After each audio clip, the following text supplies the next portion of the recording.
Field marshal Asim Munir की तमाम खसूसियात अपनी जगह, लेकिन फील्ड मार्शल आसिम मुनीर ने जो 5 घंटे में भारत को घुटनों पर लिटाया है, ये सबसे बड़ी खसूसियत है। इंडिया की चीखें आसमान तक पहुंच गईं।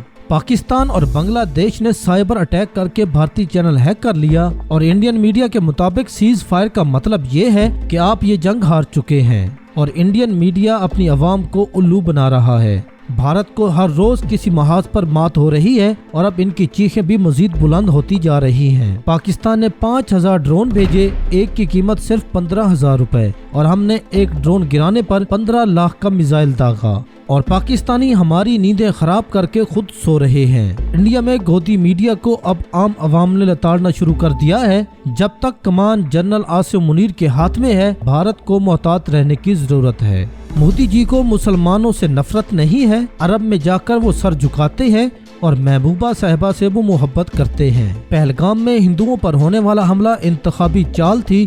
सीनियर इंडियन सहाफी यशवंत सिन्हा। की तस्वीर जरा सोच लीजिए, ऐसे समय में हाई लेवल बैठकें हो रही थी। यहाँ तीनों सेना के अध्यक्ष वॉर फ्रंट पर थे। यहाँ देश के प्रधानमंत्री लगातार एक्शन को मॉनिटर कर रहे थे और शहबाज शरीफ या तो सो रहे थे या स्विमिंग कर रहे थे। और जो आज भी अमेरिका कह रही है कि सीज फायर उनके वजह से हुआ है, बहुत ही डीमोरलाइजिंग है हम सबके लिए और हमारे आर्म्ड फोर्सेस के लिए।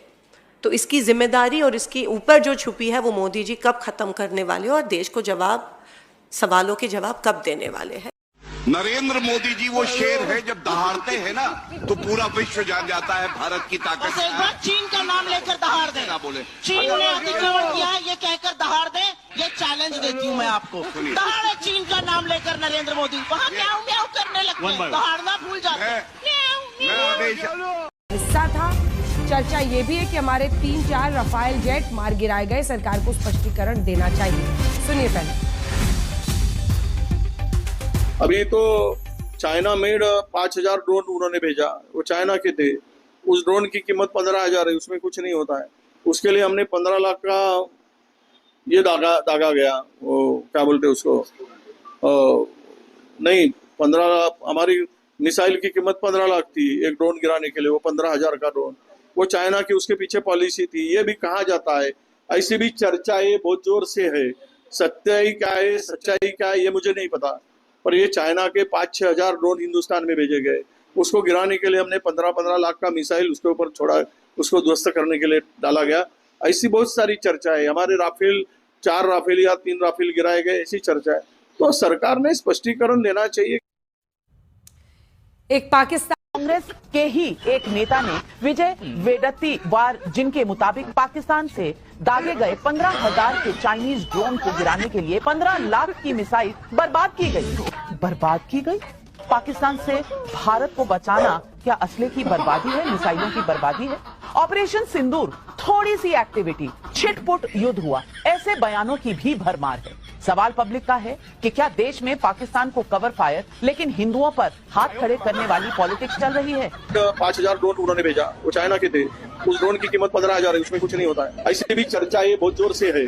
सच्चाई क्या है, सच्चाई क्या है ये मुझे नहीं पता, और ये चाइना के 5-6 हजार ड्रोन हिंदुस्तान में भेजे गए। उसको गिराने के लिए हमने 15-15 लाख का मिसाइल उसके ऊपर छोड़ा, उसको ध्वस्त करने के लिए डाला गया। ऐसी बहुत सारी चर्चा है। हमारे राफेल 4 राफेल या 3 राफेल गिराए गए, ऐसी चर्चा है। मोदी जी को मुसलमान से नफरत नहीं है। अरब में जाके वो सिर झुकाते हैं, महबूबा साहब से वो मोहब्बत करते हैं, गल्फ कंट्री से वो भीख मांगते हैं और बांग्लादेश से माफी मांगते हैं, और हिंदुस्तान के मुसलमान से इतना मोहब्बत करते हैं कि वो अपनी सियासत को जिंदा रखते हैं।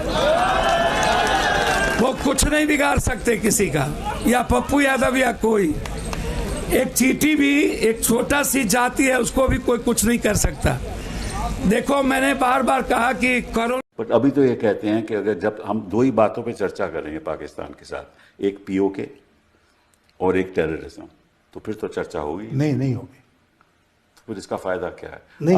आपने आक्रमण भी कर लिया, आपने उनको सबक भी सिखा लिया, आपकी गोदी मीडिया भी आपके साथ रहा, उसका नतीजा क्या निकला? नहीं, उसके बाद आप भूल गए, बिहार का चुनाव आ रहा है। अच्छा, भाई पुलवामा हुआ तो जी हाँ, चुनाव आ रहा था। उरी में अटैक हुआ तो उसके बाद सर्जिकल स्ट्राइक हुआ और पूरी तरह से फायदा उठाया गया। चुनाव में मोदी जी का भाषण हुआ जिसमें उन्होंने कहा कि फर्स्ट टाइम वोटर से मैं अपील करना चाहूँगा कि पुलवामा के शहीदों के नाम पर वो एक वोट हमको दें। अब बताइए, नेशनल सिक्योरिटी के इशू को, पुलवामा के शहीदों को पॉलिटिसाइज कर दिया। और इसीलिए अभी जो कुछ हुआ वो मैं मानता हूँ कि पूरी तरह से वो बिहार के चुनाव को ध्यान में रख के किया जा रहा है। और अभी ये जो तिरंगा यात्रा और ये सब लेके बीजेपी खुद क्रेडिट लेना चाहती है। बीजेपी के लोग अब चालू हो गए हैं ये कहने में कि साहब देखो कितना कम। और चीज एक बार फिर उन्होंने पाकिस्तान के प्रधानमंत्री को एक महान नेता बताया और मोदी को अपना दोस्त, यानी कि एक बार फिर पाकिस्तान और भारत को एक पैमाने पर रख दिया। उन्होंने 8वीं बार कहा कि मेरी वजह से पाकिस्तान और भारत के बीच में युद्ध खत्म हुआ है और वो भी व्यापार की वजह से। यानी कि डोनाल्ड ट्रंप ये लगातार कह रहे हैं और भारत की तरफ से उन्हें रोकने वाला कोई नेटवर्के साइबर हाना जे खबर पाওয়া যাচ্ছে जी नेटवर्के साइबर हाना किया गया था क्योंकि हमने पाकिस्तान को बुरी तरीके से एक्सपोज किया था। और अब ये देखिए, अब सीधे चैनल को हैक करने की कोशिश, और ये सर्वर में ये साफ साफ यहां पर लिखा हुआ रहा है hack by Bangladesh and Pakistan, यानी कि पाकिस्तान भारतीय चैनलों को, खास तौर पर जी न्यूज को उसने हैक करने की कोशिश की है, नाकाम कोशिश की है। राहुल जी हमारे साथ मौजूद हैं। राहुल जी, मतलब हम पाकिस्तान की आंखों में इतना ज्यादा चुभने लगे तो निश्चित तौर पर, लेकिन ये हम जी न्यूज के करोड़ों दर्शकों को बता दें कि पाकिस्तान और बांग्लादेश की तरफ से एक बहुत बड़ी साजिश रचने की कोशिश की गई। हमारे जो लाइव सोर्सेज हैं उन पर साइबर अटैक किया गया। और ये जो अभी आप देख रहे हैं, ये हम बिल्कुल लाइव फीड आपको दिखा रहे हैं, hack by Bangladesh and Pakistan. ये हमारे कुछ लाइव सोर्सेज पर इस तरीके से साइबर अटैक के जरिए पाकिस्तान ने कोशिश की है हमारी आवाज को। करेंगे जो आज फील्ड मार्शल बन गया है। आसिम मुनीर शायद दुनिया का पहला ऐसा फील्ड मार्शल होगा। आसिम मुनीर की सबसे बड़ी खासियत ये देखी गई कि वो भारत से कितनी नफरत करता है। ये देखा गया कि उसे हिंदुओं से कितनी नफरत है। ये दोनों ही खासियतें उसके अंदर मौजूद हैं, बल्कि कूट कूट कर भरी हुई हैं। और ये सबसे बड़ी मुहर उसके प्रमोशन के लिए। आसिम मुनीर की सबसे बड़ी खासियत है कि वो एक जिहादी जनरल है। वो फौजियों को जिहादी मानता है, उन्हें जिहाद ही सिखाता है। आसिम मुनीर की एक और खासियत यह है कि वो पाकिस्तान का एक प्रोफेशनल फौजी जनरल नहीं है, बल्कि मुल्ला जनरल कहलाना चाहता है। पाकिस्तान में उसकी सबसे बड़ी खासियत यह भी देखी गई कि वो कुरान का हाफिज है, यानी कि उसे कुरान कंठस्थ है। आसिम मुनीर के सीवी की एक और खासियत यह भी है, पाकिस्तान में एक थ्योरी और चलती है कि नेता और फौजी अफसर वो चाहिए जो कश्मीर की बात करता हो। से बचने के लिए चीन ने अब एक नई कूटनीतिक चाल चली है। ये तस्वीरें आज ही की है, बीजिंग की है, जहां चीन, पाकिस्तान, अफगानिस्तान के विदेश मंत्री हाथ मिला रहे। पाकिस्तान के विदेश मंत्री मोहम्मद इशाक डार, चीन के विदेश मंत्री वांग यी और अफगानिस्तान के कार्यवाहक विदेश मंत्री अमीर खान मुत्ताकी, तीनों इस तस्वीर में। इन तस्वीरों को देखकर बहुत से लोगों को यह भी लग रहा है कि क्या भारत का एक अहम पार्टनर यानी कि अफगानिस्तान चीन के कूटनीतिक साजिश के जाल में फंस चुका है, क्योंकि भारत ने लगातार अफगानिस्तान की मदद की है।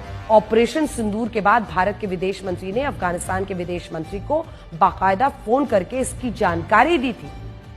अब अफगानिस्तान के विदेश मंत्री भारत के दो दुश्मनों चीन और पाकिस्तान से मिल रहे हैं, तो यहां कौन सी खिचड़ी पक रही है, इसके पीछे की कूटनीति क्या है, अब ये हम आपको बताएं। चीन, पाकिस्तान, अफगानिस्तान के विदेश मंत्रियों की बैठक में फैसला हुआ है कि अब चीन पाकिस्तान इकोनॉमिक कॉरिडोर यानी कि सीपेक को अफगानिस्तान तक एक्सपैंड करेगा। देखिए कैसा दाव चल रहा है वो, ताकि पाकिस्तान अफगानिस्तान में दोस्ती हो जाए भारत के खिलाफ। सीपेक अभी तक एक आर्थिक पहल थी, इकोनॉमिक मूव, लेकिन अब चीन ने इसमें सिक्योरिटी और काउंटर टेररिज्म भी शामिल कर लिया है। इसका मतलब यह हुआ कि चीन अपने कर्मचारियों पर हो रहे हमलों को रोकने के लिए अपने सुरक्षाकर्मी इस सीपेक कॉरिडोर पर तैनात कर सकता है। अब इस कॉरिडोर में अफगानिस्तान कैसे जुड़ रहा है, ये समझने से पहले आपको यह भी देखना होगा सीपेक कॉरिडोर है क्या। चीन पाकिस्तान इकोनॉमिक कॉरिडोर चीन के राष्ट्रपति शी जिनपिंग की एक बहुत बड़ी योजना है। इसकी शुरुआत 2015 में की गई थी। इसमें चीन के शिनजियांग प्रांत से पाकिस्तान के ग्वादर पोर्ट तक $60 बिलियन यानी करीब 5 लाख करोड़ रुपए की लागत से एक आर्थिक गलियारा बनाया जा रहा है। इसके जरिए चीन के अरब सागर तक पहुंच हो जाएगी। सीपेक के तहत चीन सड़क, बंदरगाह, रेलवे, ऊर्जा प्रोजेक्ट्स पर काम कर रहा है। भारत लगातार इस प्रोजेक्ट का और सब कह रहे हैं कि भारत को बड़ा सावधान रहने की जरूरत है जब तक पाकिस्तान की लगाम इस आसिम मुनीर के हाथ में है। मैं आपको इसके बारे में कुछ जानकारियां देता हूं, कुछ ऐसी जानकारियां जो अभी तक आप इसके बारे में नहीं जानते हो। जनरल आसिम मुनीर का बैकग्राउंड मदरसे का है, आप ये तो सब जानते हैं। इसके पिता एक